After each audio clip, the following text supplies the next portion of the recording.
this was as exciting as it gets. If you're new to football, if you were like an alien from another planet watching that game, you're in. You're in. You probably love one of the teams. Listen, I'm running out of words for Kyle Shanahan and Brock Purdy and the relentless, perfect specimen that is Christian McCaffrey and company.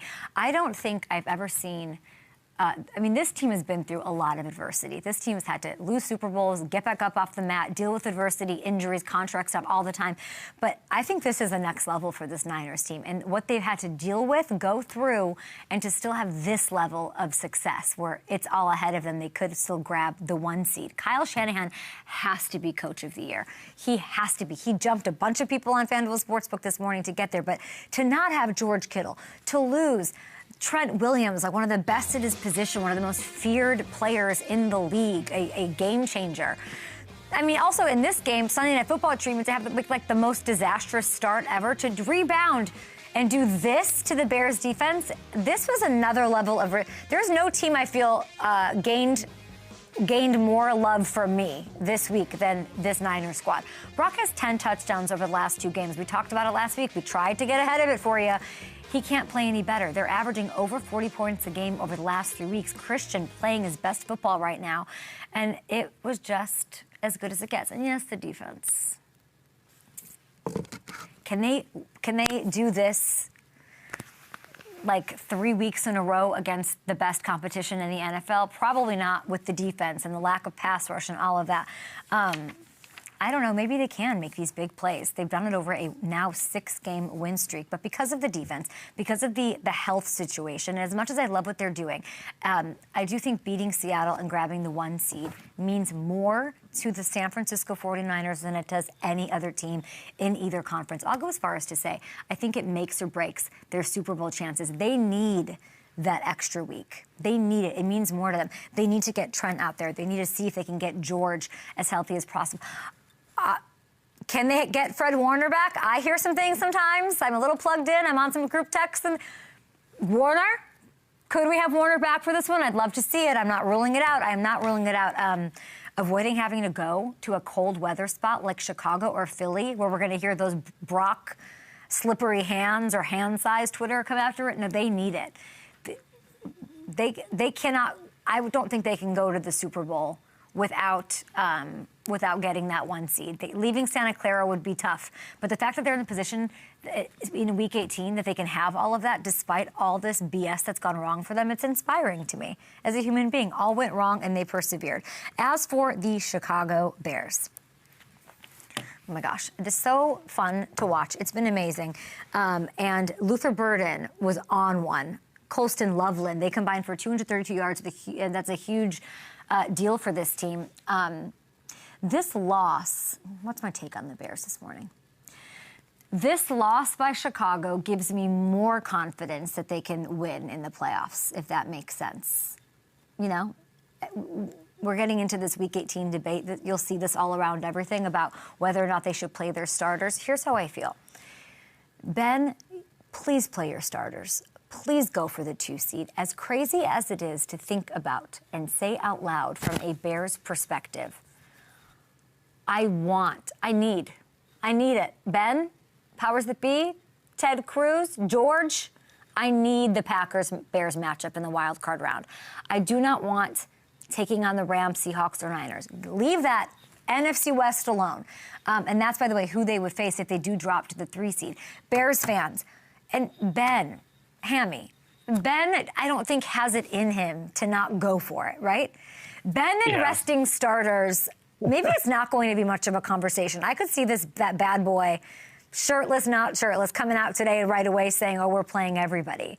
You've got to go for it. He always goes for it. It's almost maybe not a conversation within those hallowed, hallous walls. Yeah, I think you're right. Like his identity, the way that he's approached things all year, you'd have to think that they're going to go for it.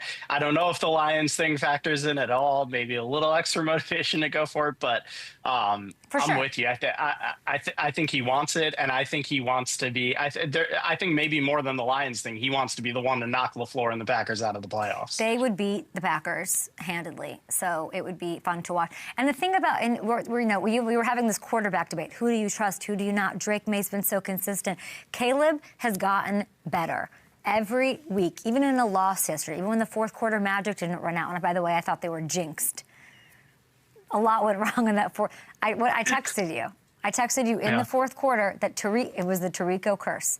Tirico's hemming and hawing on and on about how the Magic, you're trying to set up this beautiful moment. Tirico, you jinxed him.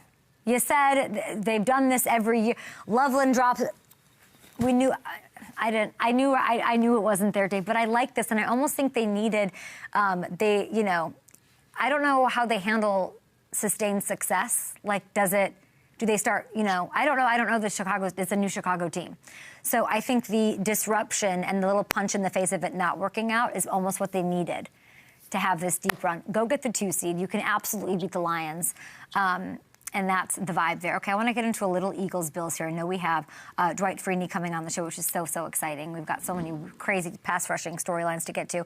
But I do want to move up to the mess in Buffalo. And I'm going to tell you right now, I'm not going to take anything negative out on that on either side. Both quarterbacks struggled at points. There's elements, of course, as one would expect in a monsoon.